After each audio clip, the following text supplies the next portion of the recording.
मैं जब से आपको देखी हूँ पता नहीं बेचैनी सी हो रही है। कैसी बेचैनी? क्या बताऊं? आप साफ साफ मुझे बताइए क्या बात है? हो जब से नैना लड़ल बात आगे बढ़ल, हो जब से नैना लड़ल बात आगे बढ़ल, रोज अखियाँ रहेला इंतजार में, दिल भाई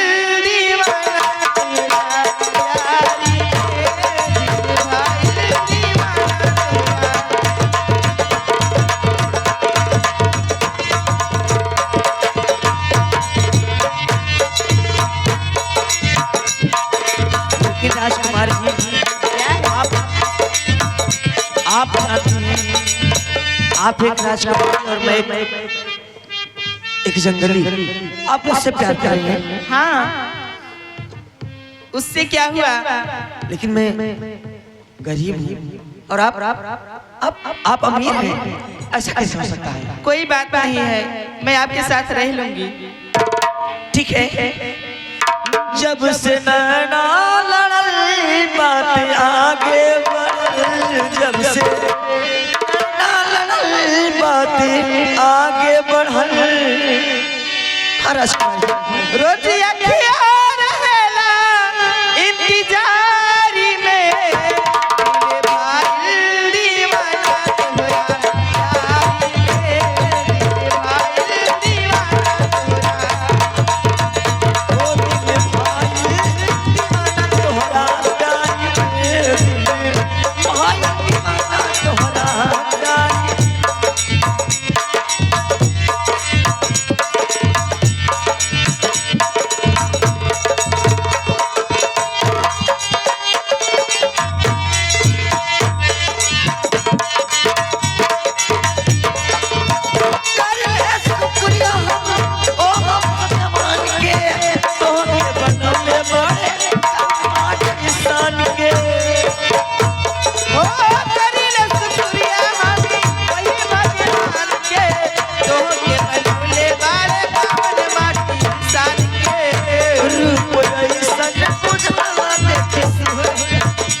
दिल भाई दीवाना तोरा, दिल भाई दीवाना